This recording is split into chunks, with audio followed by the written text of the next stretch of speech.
भविष्यत बदलिबा बयसरे बदलीगला जीवन, बदलीगला चेहरा, बदली जाइछि ठिकणा। सुख भोगिबा बयसरे दुखर दुनिया रे घांटी हेउछि 15 वर्षर किशोर श्रेयम। दुख जेतेबेले आसे देखे नाही बयस, जानी पारे नाही एते बड़ परिवार रे से गोटिए बोली कोड़पछा पुओ। पचारे नाही पिलाटीर बयस केते, से केउठी पाठ पढ़ुछि, ताकु नहीं पूरा परिवार केमिति स्वप्न देखि बसिछि।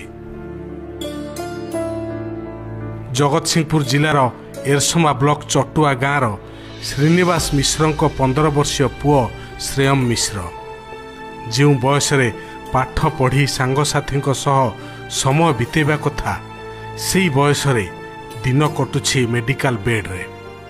ब्रेन स्ट्रोक भोगुछि श्रेयम। तार ए फोटो दुईटी को देखंतु, गोटे भल थिबा बेलर आउ गोटे मेडिकल बेड रे। पुओ को एमिति अवस्था रे देखिले को परिवार लोक धैर्य धरिबो। प्रथमे श्रेयम को ज्वर हैला।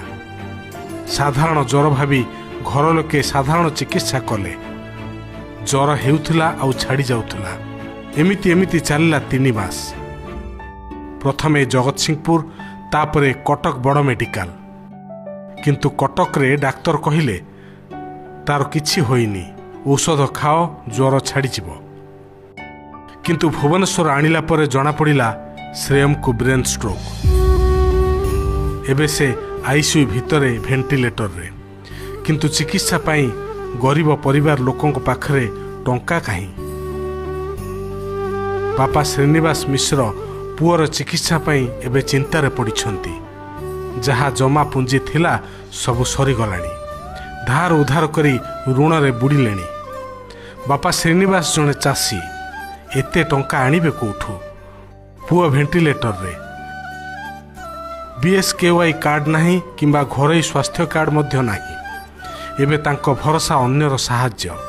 अल्पे बहुते जदि किए सहायता देबाकू चाहुचंती, तेबे एई ठिकणा रे श्रेयम को परिवार को जोगाजोग करि परिबे। Bureau report, OTV.